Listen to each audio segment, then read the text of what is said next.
Boy, episode 7. Episode 7 of the Eagle's Nest. Welcome. Caw. That's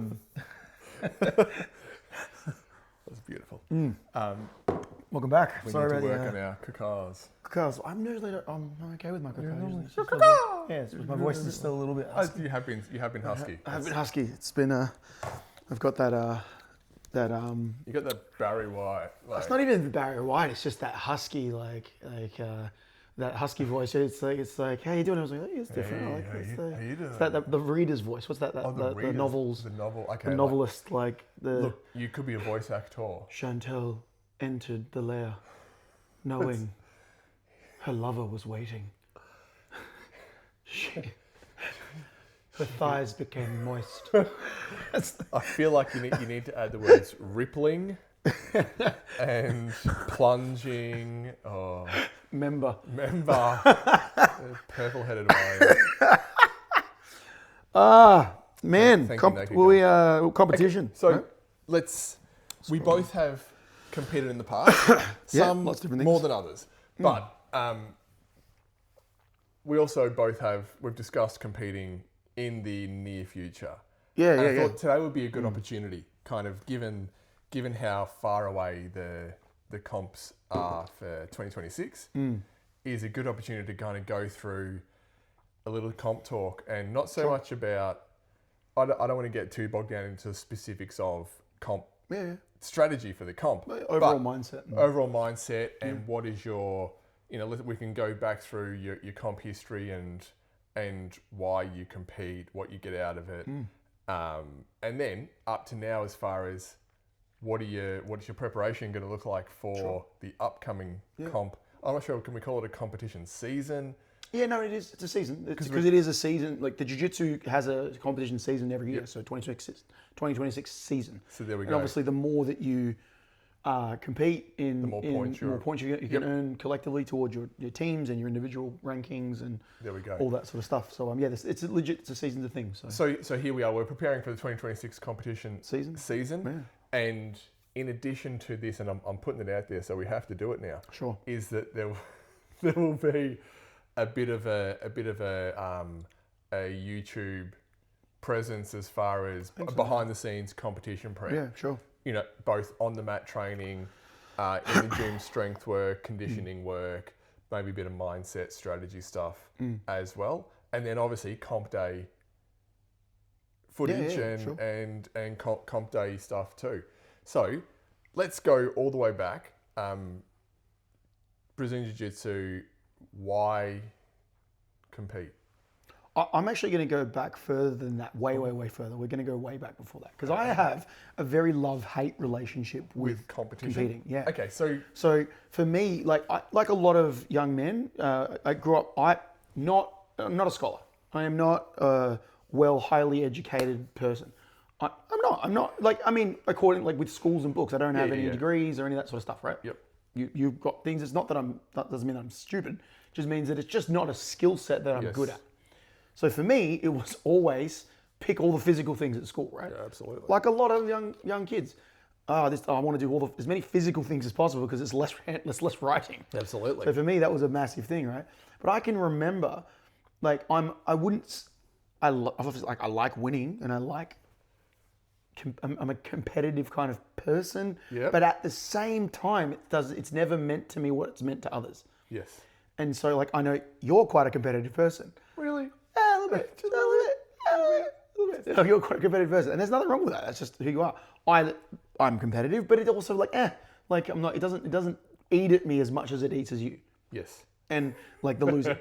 Now, that being said, it's because I can think back to I played soccer all the way through primary school, all the way through high school. I played club level, I played state level until I realized I was not growing any taller and I was never going to make it to the EPL. And so once I realized that, I was like, soccer's done. Because it was just not fathomable anymore. Yeah, it's not possible because I was a goalkeeper and I'm short. If I had your height, I'd be in the fucking EPL, I swear to you.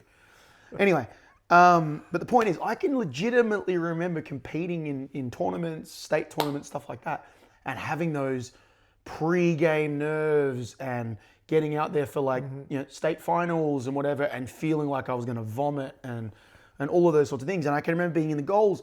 And at one point in my thing, I was playing for a club in Adelaide called Cumberland. Yep. And we sucked. I worked hard every season. Like I was a keeper. You're doing and all the work. Like every season, I won best team man because the coaches were like, well, if we didn't have Alex, we would have lost by a lot more. And so like it was just like we just managed the team. It was a bit of a broken team. It is what it is. But it was like, and I can remember being like booting the ball up the pitch, and then immediately the ball gets turned over, and then the team just starts running back, and my stomach going, fuck, here we go again. Like, and it's just that feeling of like, fuck, just getting beaten down and beaten down and beaten down in the comp. So just a quick question for you. So do you think your attitude towards competition is a product of just, well, it's obviously just part of you, how you're made up. But is it also a product of, while you were playing a team sport, you're also playing a very much an individual position within a team sport. Correct, yeah. Like you are the gatekeeper to success or failure. Yeah. And I know it's not all on you because obviously team defense. Sure. Yeah. But do you think part of it is related to the fact that it's all the pressure. Yeah. And all the eyes are on me because if the ball goes through the goal, It's still my fault. it's not your fault because motherfuckers up the field should have done their job. Should have done their job, But at the same time, it is Last your line fault. of defense, still your fault. Yeah. Absolutely. And so it was one of those things. The only time I learned it was like to forgive myself on the pitch was penalties. It's like, man, do your best to save a penalty. It's a penalty. Like it's like it is what it is. Like it's 50-50. Pick your side. Yes. And it was, do you know what funny? It's just competition story, I guess. Michael Schumacher. No, that's the racer. He's the F1. No, but Schumacher was also a famous. He played for Manchester United. Jesus Christ, I have to Google that. He played for Manchester. He was a goalkeeper for Man United. He was a big Danish guy, and I'm sure his last name was Schumacher. Schmeichel. Sorry, Schmeichel. Not Schumacher. Schmeichel. His name was it was Schmeichel, the goalkeeper. Anyway, he was my favorite goalkeeper. Okay. Massive Danish dude. Always wore green jerseys. Massive fucking gait. And I saw an interview with him when I was a kid, and he's like, I always pick left. I just pick left. I pick a side when I'm doing penalties. Yep. And I remember seeing that interview on TV and being like, that's what I do from now on. I don't try and work it out. I just pick a side. Pick a side and go for it. As soon as I started picking a side for penalties, my penalty saving rate went through the roof, and I had like the highest penalty saving rate because I would just pick a side. And a lot of times I pick left, but I would sit there and I'd just make a choice when they were walking up to put the ball down of what direction I was going and just commit to it. And I just started saving penalties. And so, anyway, sorry. So that was a great. I like that. It was a great feeling though, because it was like, and also one thing I would watch the way that he would do penalties, and he would always do this thing where he would step his foot to one side as they were running up to the ball to make them think that's the way they were going, and then he'd go the other way. So I started doing that, and I just started saving penalties. Fucking with people. In one of our state matches, I saved we had a rough match, and I saved all 4 penalties in the entire thing, and it was just one of those lifting over shoulders and stuff. Nice. We would have lost those. But anyway, moving on. So all that sort of comp stuff. I played baseball. I played tennis. I did basketball, and I can like the baseball one as well because basketball not so much. Massive team sport. Everyone's you're a basketball guy. I never really got the nerves in basketball because the focus wasn't on me. It was a team. I might have got a couple of assists. I was good at assisting. Not a good shooter. I was a good defender because I could put pressure on people, but I wasn't the height. I had no height. Yeah. But I was good with assisting and stuff. Baseball, team sport. If you're out in the field, you're fine. As soon as you're batting, it's on you. Yep. I also was a catcher, and so I was a catcher. Again, it's on you. So it's sort of like there's a decent amount of eyeballs on you. Yeah. So I would get those same kind of nerves. In those early sports in those sort of things. Tennis, never. I didn't compete in tennis. I just played it. I would, lessons and stuff, but I never competed. Yep.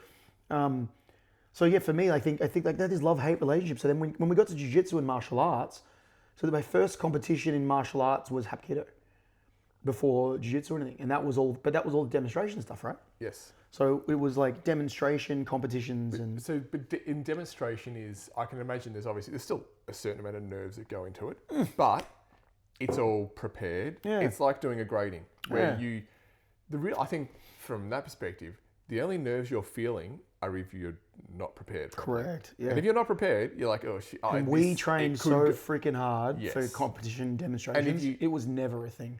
If you haven't looked, go back and look at the Eagle Martial Arts YouTube page. Yep. We'll put a link in the description to some of the demos that Alex and Scott and some other guys have done from years past. Yeah.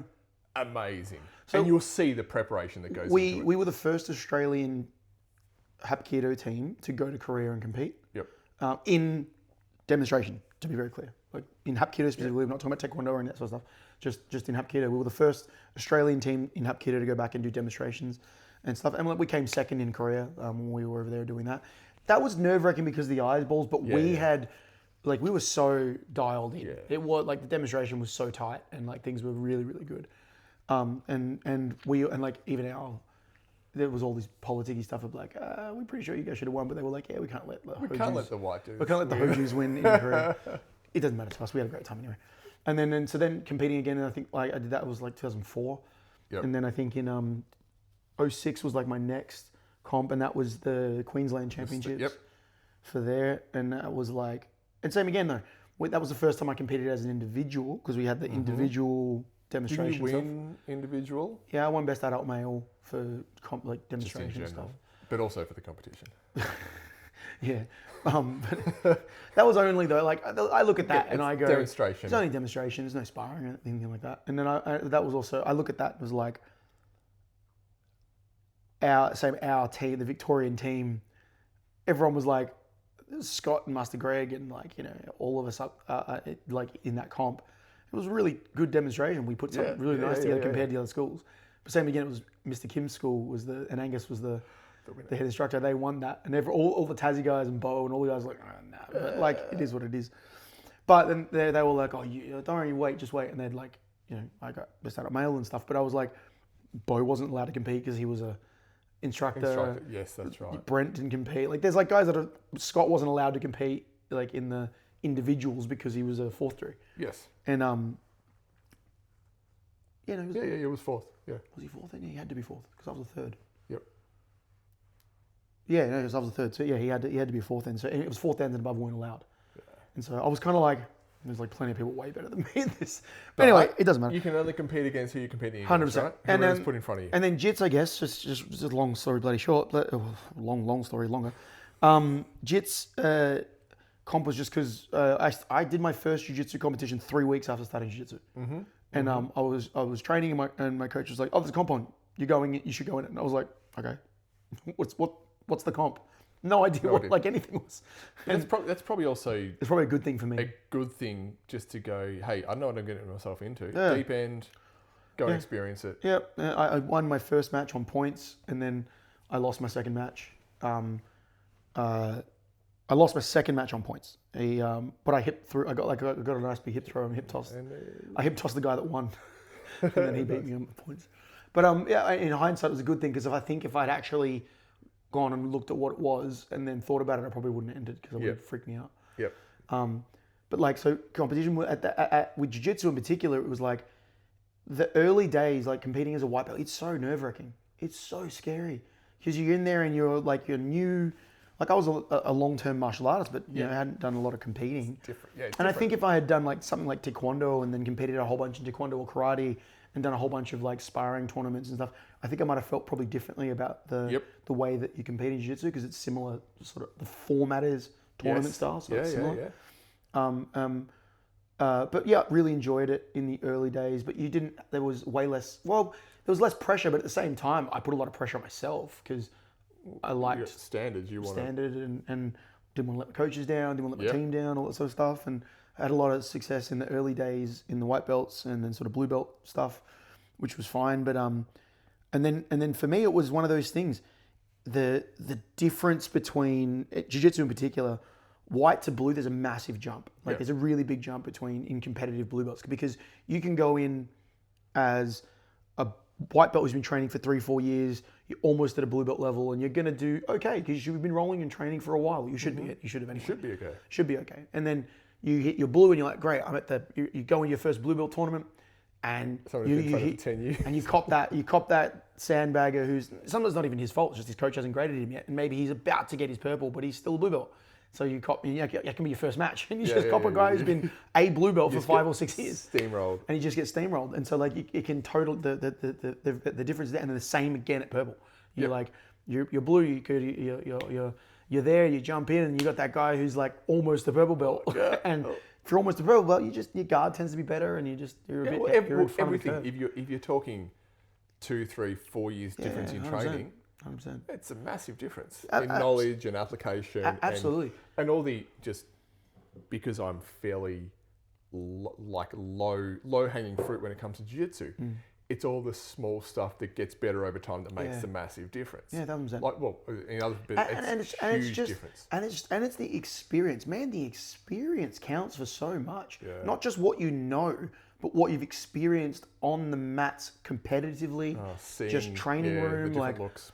all that sort of stuff. Because you can have if someone starts jiu-jitsu, competes at white belt, and just competes really consistently as a white belt.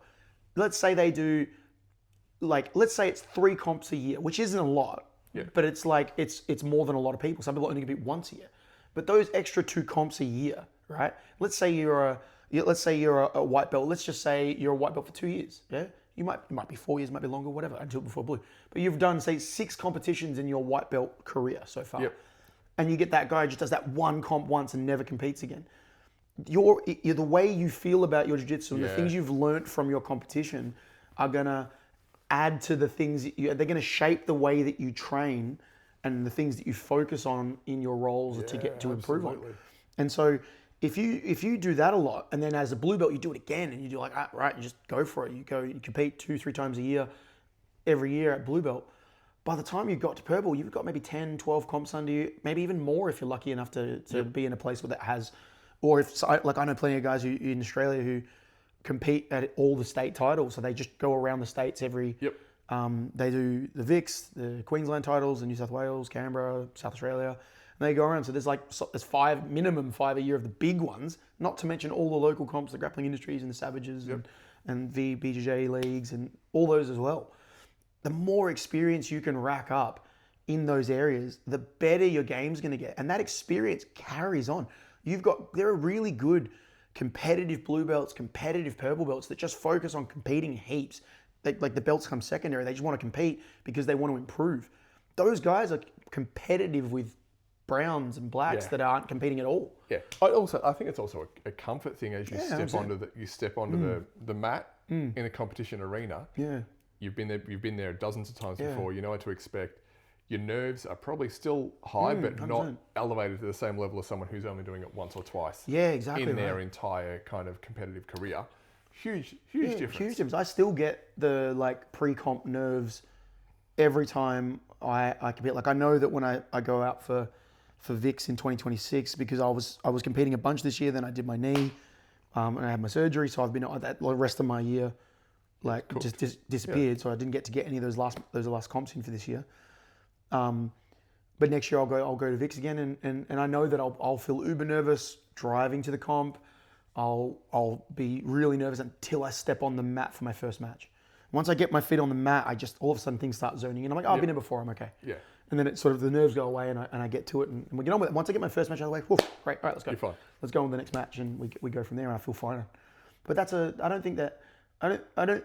There'll be even I know I've heard Lincoln, shout out to Lincoln Hancock, who runs Dominance Thomastown. He's one of the most experienced black belts in the country. One of the most competitive, high level black belts that we have. Competes all around the world. And competes regularly. Goes to the States every year. He competes heaps, and I think he's up to his last I spoke to him. He was up to his 160th competitive black belt match, and now that's got to be probably 170 or even 180 now at this point. Yeah. And that experience, just the experience alone of having someone like that out there, when he steps on the mat, he's just done it so many more times than so many other people. So he knows what he's looking for, he's practiced, and he's doing his thing. And that's awesome, mate. But I should say, I think one thing that sometimes people forget is your competition. Nerves aren't necessarily a bad thing, but also it might just be your makeup. I know there's been stories of, say, AFL footy players. I'm not sure if it was Shane Crawford, I might be making that up, but one player who would literally vomit before every single match.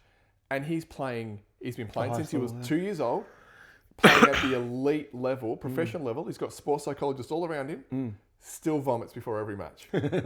Uncontrollable. But once he's got that out of his system, what about you? Tell me about because this is actually something you and I haven't spoken a lot about on an individual level, as far as your how do you handle competition in general? Like, So as you said, I'm a competitive person by nature. just touch. A little bit. But a lot of my competition is directed in, like my competitiveness is directed internally. Yeah. Like I will, if we're competing at something, I want you to do the best you can, but I still want to beat you. And that's not saying I don't want to bring you down. Yeah. I want us both to elevate, 100%. but I still want to beat you. And a lot of my competition. This is why I eyeball you. Just so whenever Cameron grades and I'm doing gradings and we're doing push-ups or wherever I'm pushing people, I just look him in the face and I keep doing push-ups and I don't break eye contact. Uncomfortable levels of eye contact. Because I just know that he's eventually looks at me and goes, what? And goes, oh, this fucker's going to try and beat my push-up. I just know it razzes him up. It's great. It gets me every time. Every time. No, so yeah, competitive basketball from a young age, and obviously basketball competition is very different. The attitude you bring is very different from, and I should say sample size of 1 for jiu-jitsu comp, but also I am current reigning state champion in my specific age group and weight category. Yep. White belt. Just Retiring undefeated. one and done.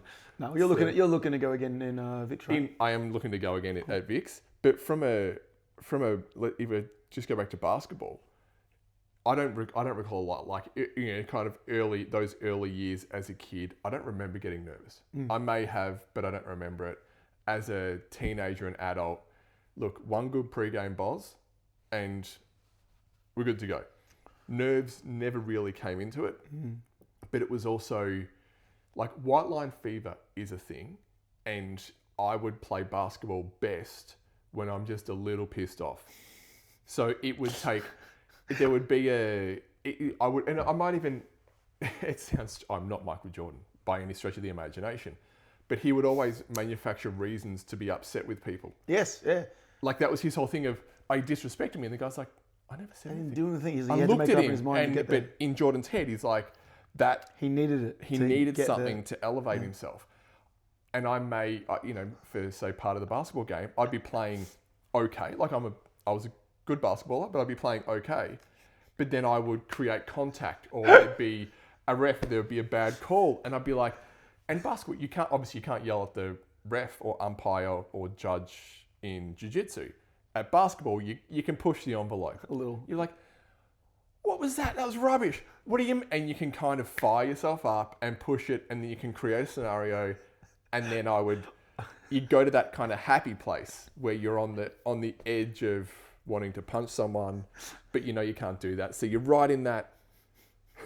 I'm really laughing because I'm just picturing you in like on a basketball court, and like there's a couple, I can't remember what movie it is, Kevin Hart, and he's just like, hey, you better watch your mouth, because I'm gonna take it as disrespect. Like it's just like I was picturing you just having that conversation, looking at a dude in your own mind, and the guy looks at me like, why is this dude looking at me? What's wrong? What's going He on? looks really mad. Why is he mad at me? We haven't even had the interaction today. And Why he's just is he mad manufacturing- dogging me? What was He's just mad dogging. He's just mad dogging the shit out of us. Look, Sorry. maybe, but also know that Hey, whatever gets you there. But in basketball is one of those sports where everyone thinks they're playing in the NBA. Yeah. Even you play my one of my last games that I ever played was Thursday night, C or D grade social basketball at Pakenham. I'm calling you out Pakenham Stadium, and I repeatedly got pushed, slapped several times, not in the face but on the chest, and whatever else, running through the key in the basketball sense. I'm like, what are you doing? I'm like, it's Thursday night, it's 10 p.m. It's this game doesn't matter. Like, no one cares. Not even me. Not even the ref. The ref did the jump. If you know in basketball, there's a jump ball at the start of the game.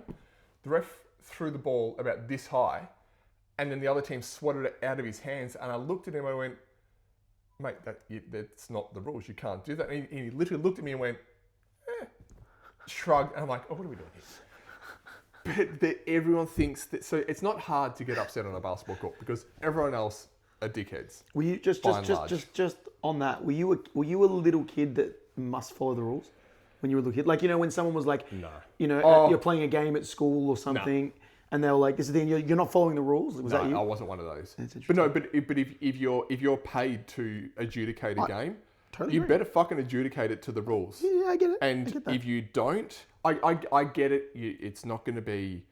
I don't expect perfection, and this is in a basketball sense. Don't you, Cam? I do a little. I don't expect perfection at Thursday night at 10 p.m. Yeah, of course. at Pakenham. Yeah, but that's ridiculous. I expect the basics. The basics, yeah, and of course. If you miss stuff, no one cares. But I expect the basics. Oh, sorry. I remember. This is one of the most embarrassing things in my life, and I'll never forget it. How I felt, and I don't know why. My dad at one point was playing a little bit of senior soccer. Man, he's got to be at this point. He has to be in his 50s or something. He might even have been 60 at this point. And so he joined up with a weekend team or something just for a bit of fun and running around. And my dad played for Hong Kong as a young man. Like he wasn't bad.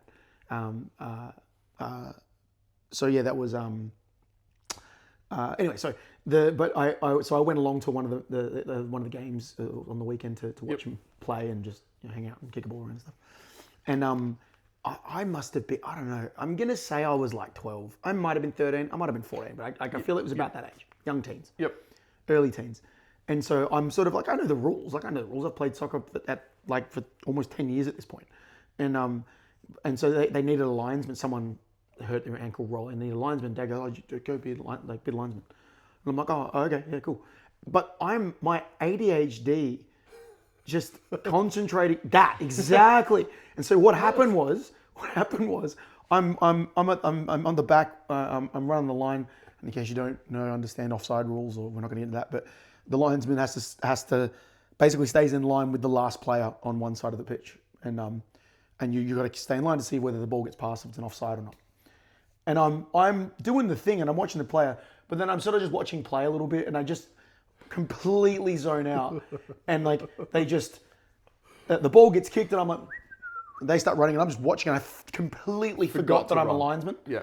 And it's not even that. They've kicked it, and the entire team's going, offside. Like they're all, because they thought it was an offside. So they're looking at me, and everyone looks at me, and I'm like, I just drop the flag and run.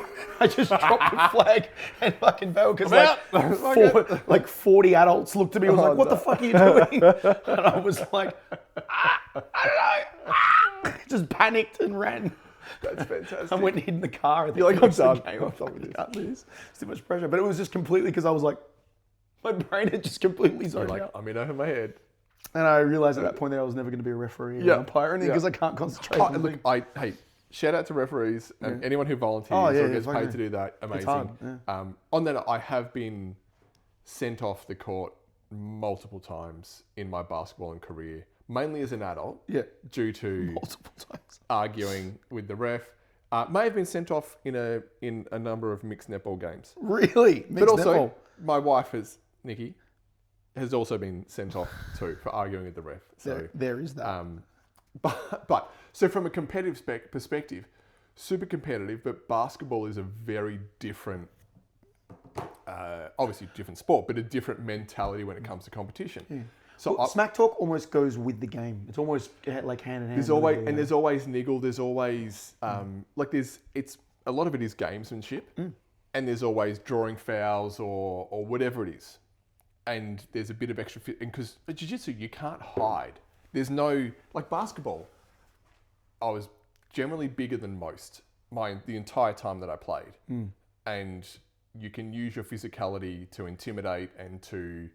Not in a bad way, but that's just the way the game's played, and people won't come into your space if they're kind of concerned about being physically confronted. Jiu-jitsu does not work that way, because you're there to both physically confront each other. You're like, what are you gonna do, mate? Oh, okay. Now I'm lying on my back and you're climbing on top of me. So, basketball, very different mentality where you can go that kind of really push the edge and push the envelope. But when it came time, because that's actually one of the reasons that I that I didn't train, because for those who don't know, it took a lot for me to give up basketball, mainly because of the competitive element, where I'd go, I love the competition so much. I also love basketball, and from a Hapkido perspective, there no competition. So I didn't have a competitive outlet. Jiu-Jitsu, obviously you do. And even just rolling in the gym, you can still push and be competitive with your teammates and it can still be a great, and then you just kind of shake hands afterwards and everyone's happy. But then deciding to compete in jiu-jitsu obviously brings with a very different mentality. Yeah, totally. Where you go into it and you're like, all right, it's obviously not preparing for war. You're not going to battle. It's none of those things. But it's a confronting 1v1. No one else. You're like, it's just you and the other person. Everyone's watching. So it is still a very confronting scenario. And for me, I would say everyone talks about the adrenaline dump, that first competition where your limbs are heavy, nothing kind of, you don't move as fast as you did. And going into it, I didn't think I felt quite calm. Right, leading up until the very first, and I went, shit. Yep. Dude's I'm not moving him like I thought I would. And in fairness to him, he was a lot stronger than I expected he would be. But there's still, and then all of a sudden you get all those demons, all the thoughts, everything kind of pours in. But for me, leading up to it, I was probably a lot more nervous, say 6 weeks out, than I was 6 minutes out from the match. So it was I found it a really weird transition to competition. But just before we move on to that, just give me a rundown, because I've already said state champ over here. I do have a gold medal sitting on my desk. I know exactly where it is. It's on my desk at home. Any significant moments for you competition wise? And we talk. I know we've spoken about kind of worlds and whatnot. Yeah, definitely. But kind of just quick snapshot things, highlights that stick out in your mind, or even favorites, like a sub, something that you hit in comp that you're just like, that was amazing. Look, my favorite sub is still, I've hit a couple of not even flying arm locks. They're more like arm bar from standing. Like it's kind of swing a leg up and you catch them? Well, a flying arm bar is like, full jump over their head and leg over and up. And mine were never those, but mine were like, collar ties, and then I'll go to snap them down as they posture. I'll pop underneath, spin underneath and hit an arm lock. I had a bunch of those in my white and blue belt days. But my favorite one of those ones was at the Nationals in South Australia. And this guy, big, tall, long, big, like everyone, especially those days, I was always heavy and I'm short. And so I'm always competing against guys your height because they're slim, they've cut weight. Because Lincoln, who you've competed against, is my height. Yeah, he's your height. Yeah, he's massive and really tall, super fit and doing things. So the thing was that limbs are always long with me.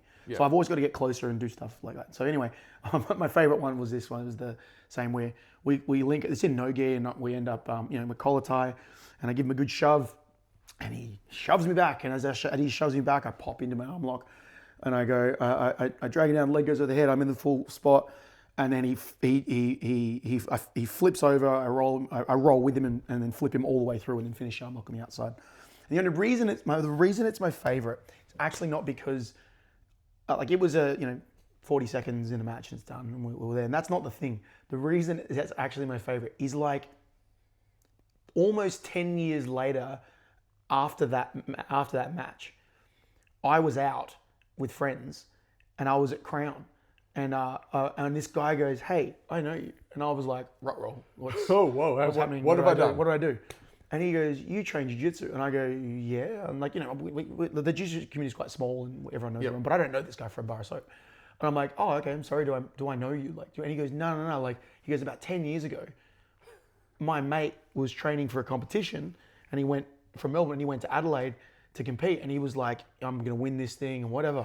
And you flying armbarred him in 40 seconds, and he was devastated. And he'd been talking it up. His mate said, he goes, he'd been talking it up for so long. I don't even know the guy's name. I'm really sorry, but and he was just, his mates still don't let him forget about it. That's fantastic. And for me, that's the reason it's my favorite. It's just not, and it's not because I beat the guy. It is what it is. But I just thought that was hilarious. It was like 10 years later, his mates still give him shit about it. And I was like, I felt so bad for him because I'm like, that's something my mates would do.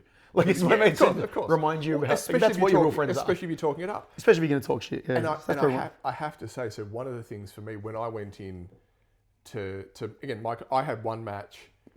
I went in, and so I'm like, all right, I've got to give 5 minutes. Yeah. You can give 5 minutes. And, but also, look, the guy who was younger than me looked a few years older. He definitely did. I was definitely in better shape.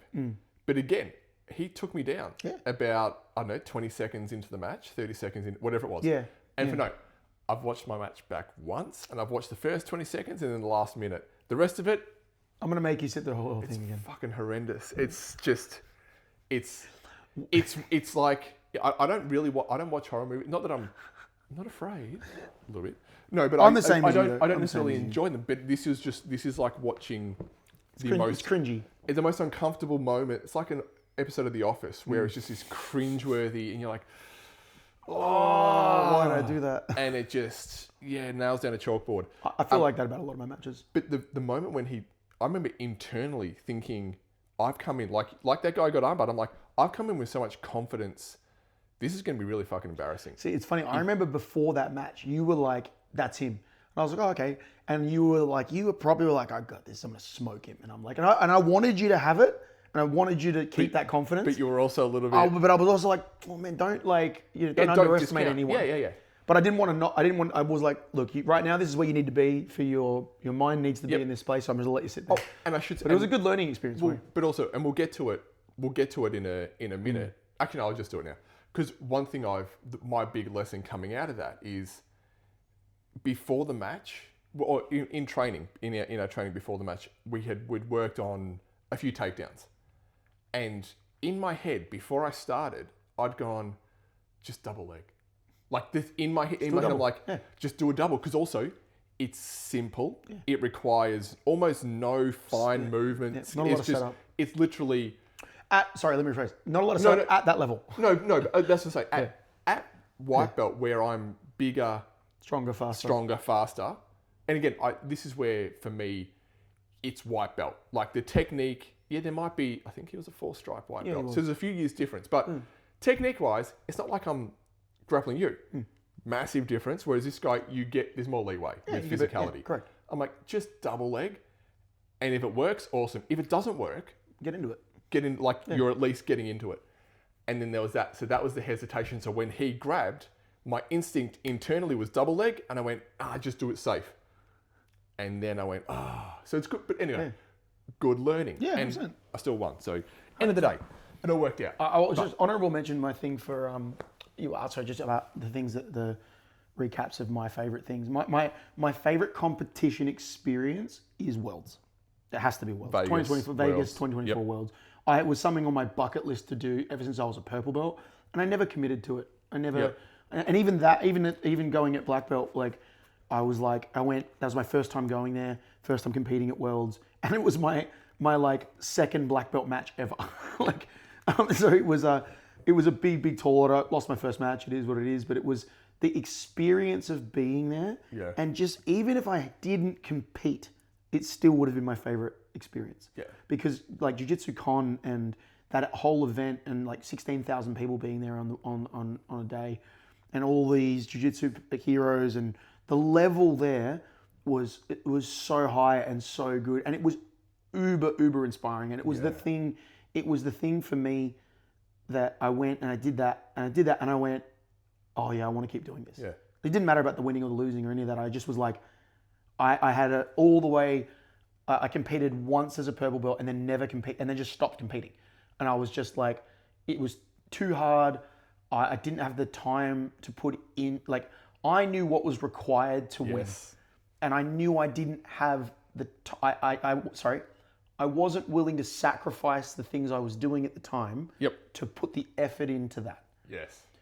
Because I really didn't want it. Yep. I didn't want it like my teammates at the time and all the guys that we were competing at Absolute, we were all like purples together, and those guys were like winning or medaling, and they were all amazing and doing really well under Tiago, and all those guys were killing it. But almost all of them were only doing jiu-jitsu. They might some of them had jobs, like some of them had jobs. Not a lot of them had family and all that stuff. And it was just I was just like I had at the time I was like I had a restaurant. Yep. It's mental space, right? Like mental space, like I get you have to do the thing physically, but you've got to be able to fit it in with all the other pieces of the puzzle going on in your brain 100%. to be able to go, all right, because also you don't want to half-ass it. You don't want to show up and really get your ass handed to you. And don't get me wrong, there are people out there now, like there are guys I know, like Faz from, I don't know him personally, I just know him from immersion. He's a Masters 3 or Masters 4 brown belt. He's a brown belt. But he's the guy who just won, he just did the Grand Slam. Oh, he really? just won Brazilio's, Worlds, the European European Pan Ams, and ADCC? No. Shit. Brazilio, Worlds. Worlds, Pan Ams, and the Europeans. That's the Grand Slam. And he won that as a brown belt. And he's I might be wrong on this, but pretty sure he's a lawyer. Like he has a full-time job, like he's got family, he's got whatever. Yeah. But he's like, cool, he's got his own thing, does his thing, but he allocates the time to do the thing. But he still trains, he doesn't train full-time like full-time athletes do, but it's as full-time as he could be. Yes. Right? And that's fantastic. I mean, there are people out there that are capable of doing these things, but it's like cool, they're able to just lock down and go, this is what I'm doing, this time is allocated to that. Yep. And at the time when I was purple and that sort of stuff, I just couldn't, my business and all that was just too fluid, and there was just too much going on for me to be able to go, I would book training and something would happen and I'd have to go fix work and I'd have to do other things. I think of all the jobs to choose, a restaurant's the worst. A restaurant is the fucking worst job ever. Yeah, if you're going to try and do it. Because you're like... Starting in the middle of days, late nights, there's no time. Yes, exactly. But anyway, that was hard to do. And then, so I didn't compete at all at brown belt. And then... so Worlds was a great experience. Because that kind of brings me to another point, and you talk about this. We often talk about the jiu-jitsu community in general. But one of the things, to take a step back, I'm an easy sell on things. So like I'll go, my wife's done a number of like, one marathon I think, but half Ironmans, amazing, half marathons, triathlons, even a Grand Fondo cycling event. And those communities, while there's still like there's a certain level of arrogance within those communities, they are actually all really supportive. So one of the things, I'm an easy sell. And one of the big things about going to any event, like my wife's done a number of triathlons and half Ironmans and a cycling event. And when there's, you get around a bunch of people who are all kind of aiming towards a common goal, and although some of the cyclists are dickheads, but for the most part, people are really encouraging and nice to be around. Yeah, sure. And you go to a jiu-jitsu event, and everyone is just shaking hands and high-fiving and hugging, and everyone's so supportive and encouraging. 100%. And it's almost the opposite of what you would imagine for that. But I know that's also the attitude in broad terms on a lot of mats is really encouraging and supporting. Because it's such a hard thing to do. Like it's such a hard thing to do. Everyone understands. Like, and I think that's one of the great things about comp is like when you get there, don't get me wrong, like people rip each other's heads off and people get broken arms and people get hurt. Well, But it's competition. Everyone, in general, everyone is there to try their best, put their best foot forward, and everyone understands how hard it is. This is the thing, and I remember just even, again, small sample size, but I spent 2 minutes trying to tripod pass out of half guard, digging my shoulder into a dude's face. And shook hands after. and afterwards we had a chat, and he goes, man, that was fun. Like I was trying not to talk because I'm just trying to break my jaw, and I'm like, oh, I didn't realize it was that. But again, afterwards you're having a chat, you're having a laugh about it, you shake hands, but it just in general, and I think that's one of the reasons that more people should compete, because it's hard to get on the mats and actually to step on and do the thing. Yeah. But the overall sense of community in the environment is incredible. Yeah, totally. And I think you gain so much more. And I would go as far to say that you gain so much more from competing in general, no matter what it is. Tennis, whatever you're doing. Yeah. Right? Well, one of the things we've spoken about is as well the focus you get. Yeah. So you will learn, especially if you train. You get better. Take me as a casual, and I train 1 to 2 times a week max. If on a good week. On a good week, yep. That's another podcast. We're not going to go there. That's too much. But the level of focus that it brings you, totally. And the way that because normally you show up at training like, all right, what do we do? I've got my sheet on what I need to do for this particular belt or whatever else, or it's mount week, back week, and then you'll do the training and you'll enjoy it. But then if you're training for a competition, your focus narrows. Yeah, you're sharpening the point. Yeah, you blink it and everything is leading towards that. So you're refining and you're like, oh no, okay, so that's no good for me. So I still need to learn it, but I'm going to take it out. I need to focus specifically on this. And all of that stuff gets so much better. Yeah. It's really interesting to watch you roll. Like, so we just had a grading on the weekend and we do, there's an hour of sparring for the guys doing their blue belts and stuff. Yep. And it was really interesting to watch you roll with a bunch of those guys. Because you are a physical person, you're strong, you're intelligent on the mats with the things, especially for the level of experience you've got. And it was interesting to see how different it is now compared to 12 months ago. Is that right? Yeah, definitely. I was just watching a bunch of the things you were doing and I was like, oh, that's good. It's really good to see where you're like those sort of things. And I think, but like, I would say a lot of that comes off the back of like your comp. There was things that worked well, there was things that didn't, which is normal. And then you've learnt a bunch more skills since then. And so it's interesting to see you go or immediately latch on to some things that you're like, oh, this is working for me. Yeah. And it's really cool because it's like I already know what you're gonna do in your next comp. Like I already know what you're gonna do. I love it. And I'm like, we haven't even had that conversation yet, but I'm watching you. Oh, okay, I know what it's doing. Which is really cool. But that's what I mean. Like it's like the comp. So there are some martial arts schools, and this is across everything. Like there are some martial arts where you don't progress unless you compete. And like that's up to the coaches and the school you're in and whatever it is. And some of them are like, if you compete, and our school in particular, I've always said it's not a competition is not a mandatory thing. You do not have to compete if you choose not to do it. Yep. And it will not hinder, it won't, you won't grade slower or be held back because you're not competing. You're going to be negatively impacted due to your lack of competition. But from a grading perspective. What I'm saying is, it's not going to negatively impact you. Like I'm not holding it against you as a coach because you're not competing. Yes. But if you do compete, you will grade faster. And it's not because I value the competition more than the ones who aren't. You improve faster. You as a person will improve more. Yeah. And so, and I've got a couple of students who that's really shown this year. Yeah. Like I'm not going to name them, but they've got a couple of students who this year in particular they've competed a bunch in multiple disciplines as well. I know who you're talking about. Exactly, and they have improved astronomically in this last 12 months. I think the level of focus just because you're focusing on specific things that you're working for, so you're like trying and testing. Whereas sometimes when you're grading or if you're just training but you don't have a goal, sometimes you can get lost in the things that you already do well because you like doing them. Versus like enhancing those things or sharpening those tools or learning new tools that are going to help your current existing game. I think one of the great things about jiu-jitsu, but also part of the pain point for I think a lot of people is maybe an unrealized pain point. It's so fucking big. Yeah, it's huge. And like you can go, oh, I'm just going to show up once, twice, 3 times, 4 times a week and learn whatever is put in front of me. Yeah. Which is great. And you'll progress. Yeah. But if you show up with a specific plan of, and you've spoken to me about this a lot, about showing up and going, all right, this week I want to work on X. And I'm going to try and get X. And to your point about the roles during the grading, I did have a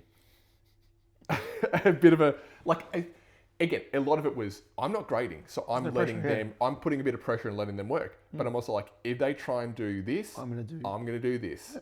And that was the whole plan of trying a few things, and some of that worked, which was great. Really good. But so if we just move, because also I think part of the problem, I think with, and I know I'm guilty of this, I'm not sure you are as much, but one of the problems with competing these days is that YouTube and Instagram exists. Or TikTok, or whatever your chosen, Facebook if you're over 50, whatever your chosen social media platform is. Oh my God, I'm over 50. Almost. Is that I go, all right, I'm going to compete, and then I've got a whole bunch of guys saying, all right, so these are the best 4 exercises you've got to do. You've got to do this exercise, this, and this, and then you've got to do this conditioning drill, and you've got to eat like this, and then 8 weeks out, you've got to start doing this. Yep. And by my program, it's only $17.45 a week, and do all this. $17.45 a minute. And in your head, you're like, oh fuck! So if I compete, I've got to do. And again, I want to be as prepared best prepared as I can, and I understand again. the difference between a black belt and a white belt is a white belt can get away with a lot more with physical preparation and fitness. Yeah, totally. If I'm fitter than the guy I'm matching with, You've got a massive chance of beating them. I can push harder for longer. And because if you're going 100%, I reckon you got 45 to 60 seconds. If you're not that fit, before you're then, if the pace is really being put on you, you're on the back foot and you're rethinking It's one your of life choices. the like, there are incredibly fit jiu-jitsu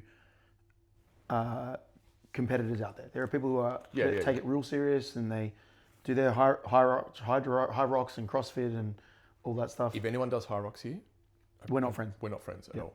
You are not a rock star. Isn't that what it is? Hybrid rock star. That's so fucking ridiculous. Anyway, the Sorry. No, it's fine. But sorry, what I was getting at is that one of the jiu-jitsu fallacies, right? And the lies that jiu-jitsu people tell themselves, and I'm guilty of it. Strength doesn't matter. Yeah, no, it's not even that. I mean, that is one. That's one of them. Now, one of the things this is the thing I'm getting at is that this comes back to what you were saying about if you're fitter and stronger than the other person, you can get away with a lot at the lower level. That multiplies as it goes up, because what happens is like as you get better, like purple belt. I think you see the difference at purple belt in particular, and then it increases to brown and black and the rest. Is we tell ourselves that we're being technical. Yeah. We tell ourselves that we're, no, I'm working my guard. I'm being technical. I'm going to get sweeps and I'm going to do the thing. No, you're not. You're chilling. You're chilling. Yeah. Okay. You are not actually working hard. It's actually quite easy if your skill level is higher than the other people to actually just sort of get to guard, block, and not do much. Yep. You're not actually working very hard. You're being very efficient because we're good at like conserving energy because you want to be able to prolong the fight. But you're not pushing if the you have a pace. 5, 6 minute, 8 minute time limit, 10 minute for black, whatever, time limit, and you can push the pace, like I'm going to pass your guard and I'm just going to not stop passing. I'm just going to make you work. That person is going to struggle with you because unless they've been working at the same rate of guard retention, of keeping up, they're going to tire way faster than you are. Yeah, absolutely. And all of a sudden they get caught in that pass. Yeah. And so what it is like the competitive guys up there learn to not worry about making mistakes because they've got the bases covered. Yep. Yeah, Like yeah, if I go left, I've got my right options. If I go right, I've got my left. If I go up, I've got my down, so on and so forth, Yes. right? And if you can keep throwing shit at the wall until it sticks, you can actually just overwhelm someone quite quickly. And so the thing is that what happens is at the white belts, right, is like it's close guard because should have got into close guard because I don't have a good guard yet, and so this is what's safe. And so then they go, and everyone's just hanging on because they don't want to open their legs because if I open my legs, I'm going to get my guard passed. And as if you can be the white belts that are really successful early are the ones who learned to attack a particular sweep when they get to their guard, and as they start they spam it, and they'll get passed by some people, but more often than not, they'll probably hit the sweep because just giving it a shot at that level is usually enough. Yeah. And same with passing. If I can just spam passing, I'm trying to pass, keep passing, keep trying. Eventually, you'll crack through the guard and you'll pass. And I think that if you can find that mentality, and it's really hard to find because you don't want to lose, and it's safe in close guard, and it's safe when you've passed. All right, now I've passed. Now I'm not going to do anything because I've already passed. Yeah. But if you, I think that it's what's that saying? Fatigue makes cowards of us all. Yeah. Because I think that is the hard part. Totally Even when I again, one competition, but when I finally got out of his half guard, passed to side, and he ended up rolling the turtle, and I hung on his back. Yep. I don't know for how long, 40 seconds. 40 seconds, yeah. Or something like that. Yep. And I was just down pressure, and I knew he was cooked. Yep. But I was cooked too. Yeah, and I literally just hung out, and I just went, not moving. You're not going anywhere, Yep. and I can hang here, and I know that if you roll, I'll just let you roll, and I'll land on top again, and flatten you out.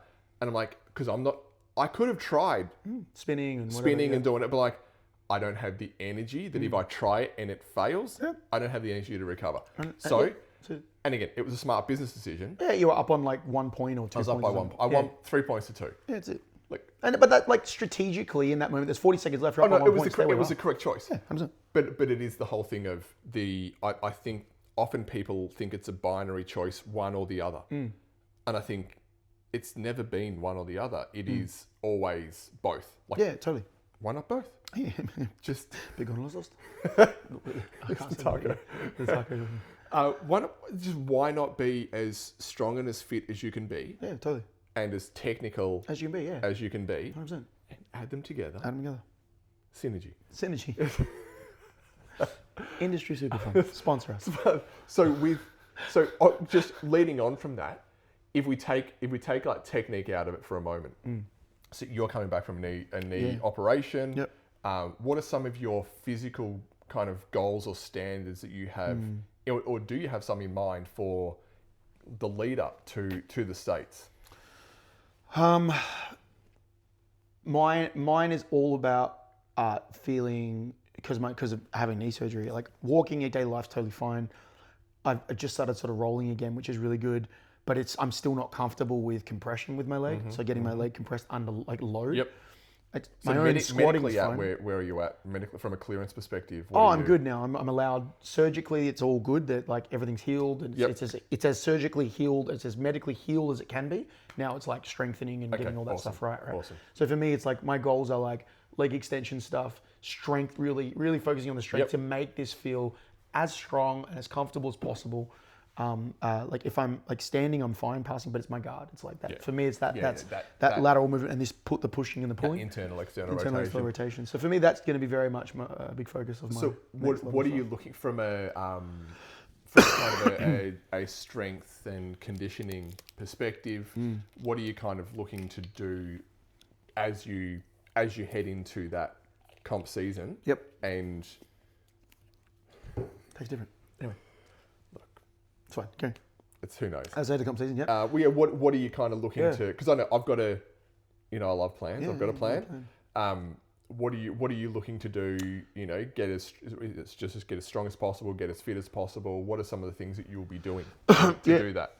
For me, I'm going to go back. I'm going to go back to just real basics for me for this first round to get consistency is king. Yep. There's no point in having a plan if I can't be consistent with it. Absolutely, yeah. So the first point of call is consistency is king. Second for me is I'm actually going to go back and start. I haven't done it for a while. I'm going to go back and do incline walking. Yes. And that's just to get a bit. That's going to help with the cardio. So on the back end of my weight workouts is incline walking to get the cardiovascular stuff. Which while that was a massive help for me I noticed the difference in my rolling because I was doing weight stuff and then I would finish my weight routine with incline walking for a minimum 30 minutes. Yep. And if I was doing that, all of a sudden, like in a really short amount of time, I noticed how different I felt rolling as far as like I was feeling stronger, but I also felt like my heart rate and cardio recoveries and that were way better. And I could just roll for longer for better. Yep. And so that paid a lot of dividends back. So I'm going to give that another go. Awesome. I'm going to be doing, for me, I'm doing a lot of, I'll be doing a lot of RDL work. It's pretty much, you and I talked about this a lot. My main is the five movements for me. Yep. So I'll be going with a squat, a push, a pull, a hinge, and a carry. Yep. And a carry. And so that and then a lot of that to start with. I think the initial blocks that I'm going to work on will be a lot of stabilizing stuff. Yep. So I'll be doing a lot of single RDLs with carry, like kettlebell weights with single RDLs on that leg for stabilization work. I really enjoy complexes. As far as you know that. I like doing like kettlebell complexes. But also they're fantastic just for building work capacity. Like 100%. You've got a barbell on your back or in front of you, and it's 2 to 3 minutes of just non-stop movement with a significant weight. Yeah, absolutely. So for me, that's going to be a lot of my focus, and then just rolling, man. Like for me, it's just get as much rolling in as possible because I'm way behind the curve at the moment for being out for injury. So. That's going to be. I'm trying to keep it as simple as possible and as achievable as possible. Awesome. Because I know that I tend to overcomplicate my workoups. Yes, so do I. And then I get a little bit bored because I'm like, it's too simple. And then I try to start changing shit, but then it's keep the plan.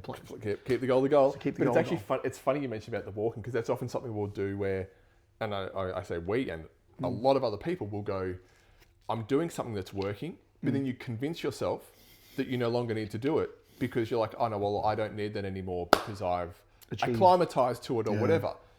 And then you take it out and then you look back 3, 6 months or 5 years later and go, why did I stop doing that? Why did I stop? That was amazing for me. Yeah. What am I doing? Do you have I know you probably do. I know you definitely do. But you have a weight category that you're looking to compete at to reach by states. Yeah, my goal is to compete at 82.3. Yep. So you need to be effectively 80 kilos. Essentially 80 kilos, yeah. 80, 81. But yeah, 80 kilos essentially there. So I've got to drop. I got to drop another 8 kilos, and yeah, between now and then, which I'll work towards. So I would have made it. That goal was initially for the end of this year. Yes. Was compete at Pan Pacs, but obviously then I had my knee happen. That was it. So I was like, all right, well, it is what it is. So yep. I'll keep working down. That's my goal, and I keep working down towards it. So awesome. And we'll go from there. Awesome. So for me, and because I don't think I mentioned it during my tripod shoulder pressing on this dude's face, I actually compressed. So in the lead up to comp, I don't know what I did. I pinched something in my right shoulder, overcompensated, and then during the comp, as I was passing, I compressed a nerve at C7. Yep. And after the comp, couldn't lift my arm. Yep. Had that horrible nerve pain. Fingers are still numb, hands still a bit numb, but it's fine. I can train, and I'm working back towards that. Otherwise, again, I had plans to compete towards the end of the year too. But for me, really, I always came in with when I thought about competition, I'm like, all right, what's going to give me the best bang for buck? Bang for buck. I'm 6'4", and I'm like, if I can compete at a certain weight category, I kind of get the best of both worlds. I can be strong at the category.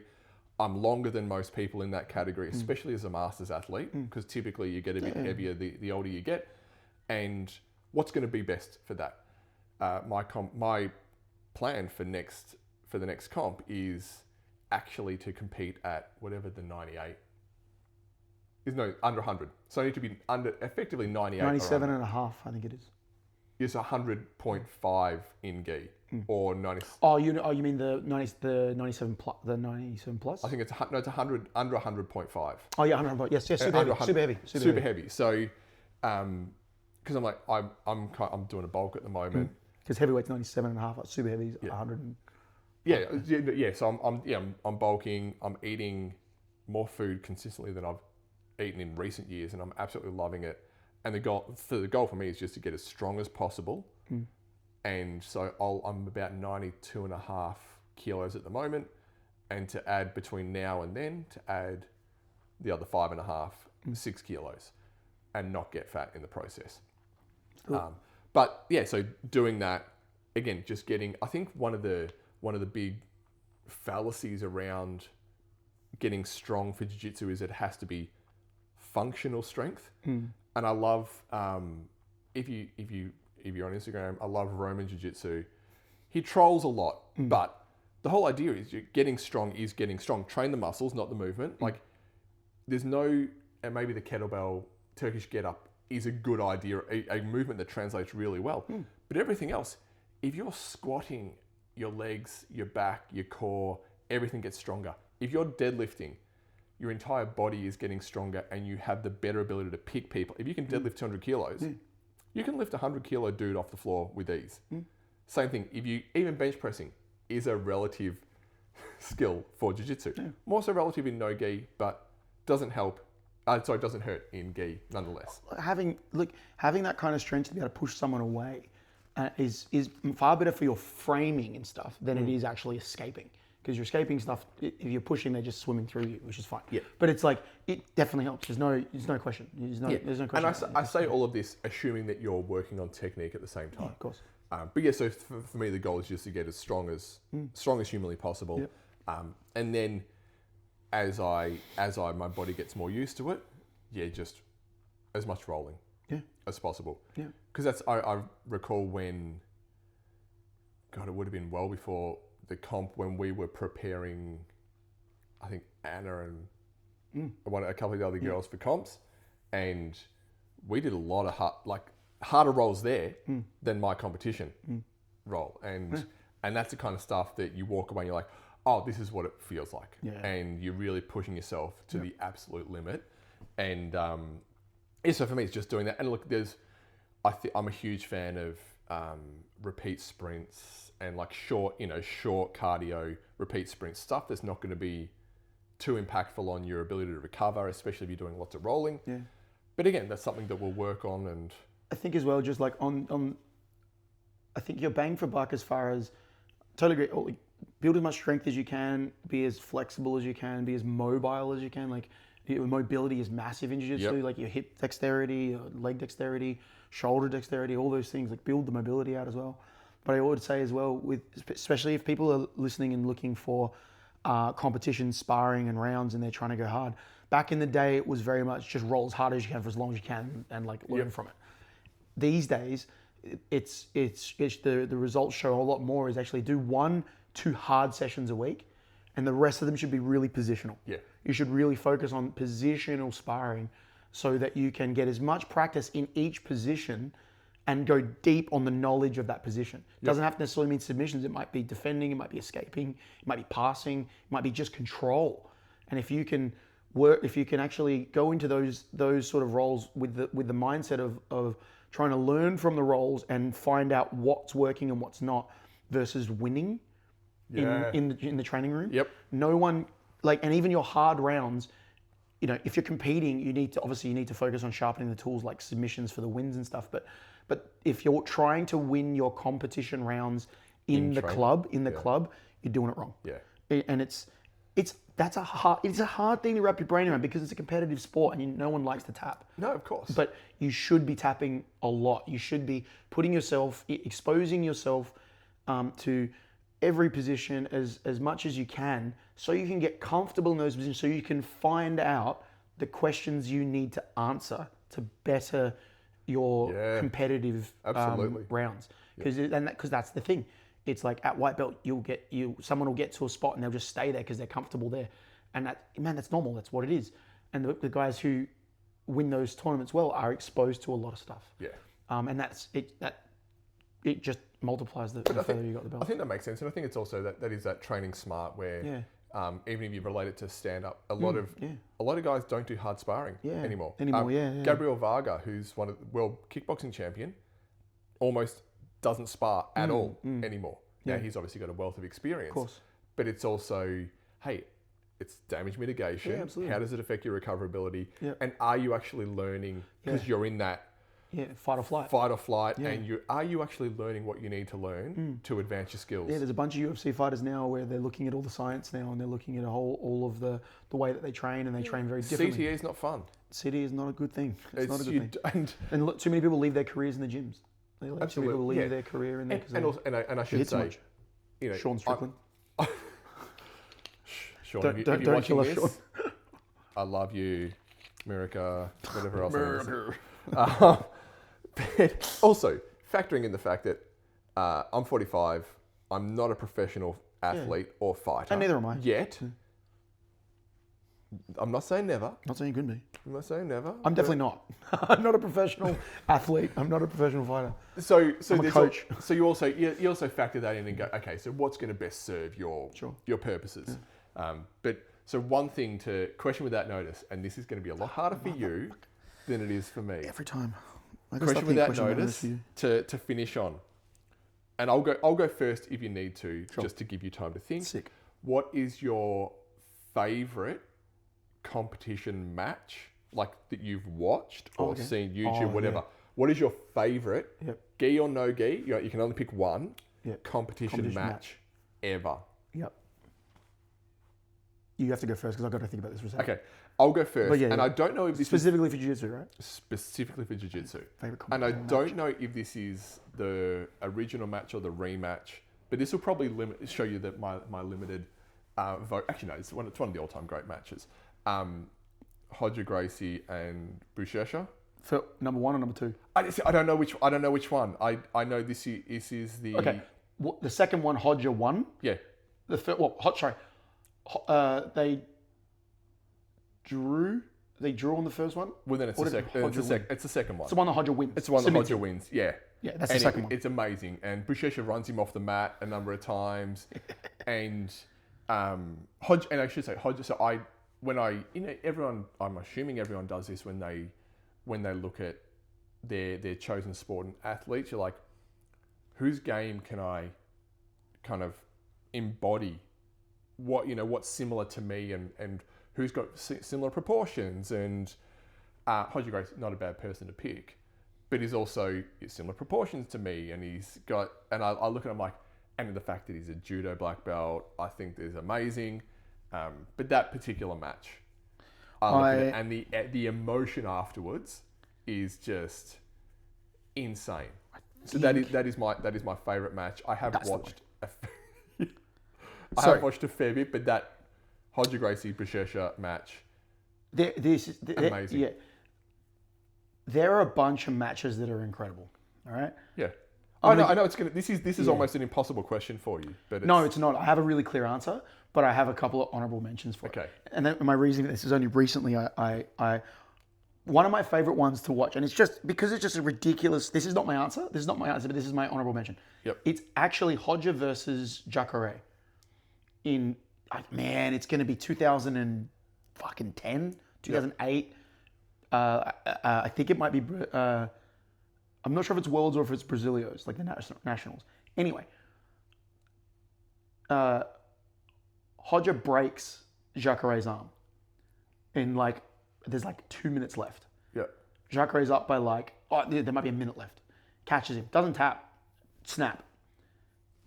Tucks his arm in his belt, and now all he's got to do is not get taken down by Hodger for the next 40 seconds, and he wins.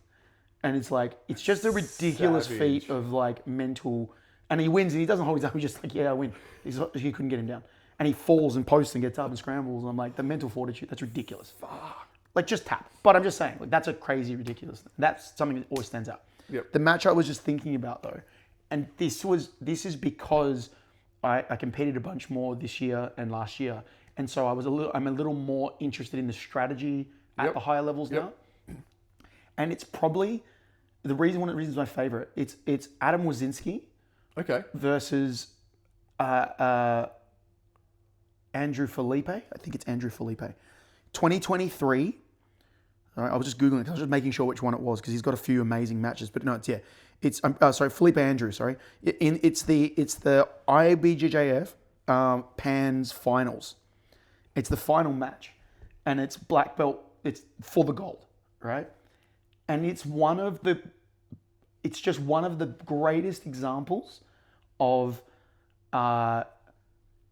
everything can go wrong for the entire match, and you've just got to get it right for 2 minutes. And Adam Wazinski wins. He's down. He has a really set game at this point. He's been doing really well at 2023. Yep. 2025 is the year that Adam won. He did the Grand Slam. He won everything. He really found his stride. But he spent 10 years honing his skills and competing to get everything right. It's taken him that long to do it. And he just kept going. And I'd really love to meet him one day. He'd be very, very, I'd love to see him. He moved to Vegas and the whole lot, so maybe if I go back, we'll try and train with him.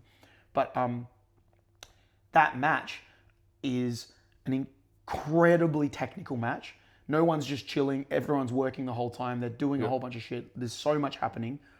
And it gets his guard passed. I think he gets swept. He makes a couple of choices that go wrong for him.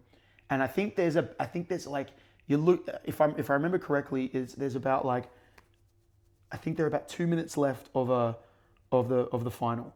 He's down, I think he's down 4 points. He might be down 6 points. It might be 6 points. And you're at this point, it's game over. It's pretty much, it's going to be hard for him to come back. He's been trying the whole match. He hasn't been able to really get it to work. And he just hones in. He sticks to the plan. He keeps doing the thing. He ends up hitting his sweep, gets him to top position, guard pass, and mounts him with 30 seconds left. And then he's now tied. I think they tie. And if I've got to double check. I'm pretty sure he subs him with 10 seconds left. Pretty sure he subs him with 10 seconds. I'm going to have to go and watch it. Yeah. Anyway, Pan Am's, 2023 IBJJF heavyweight finals. Adam Wazinski, Felipe Andrew. It is one of those matches you watch, and I was just that.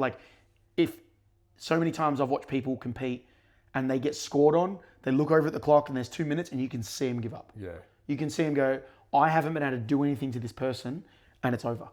And it's not over until that fucking ref says stop. Yep. And it's just a really great example because Adam's really good, but the other guy's really good.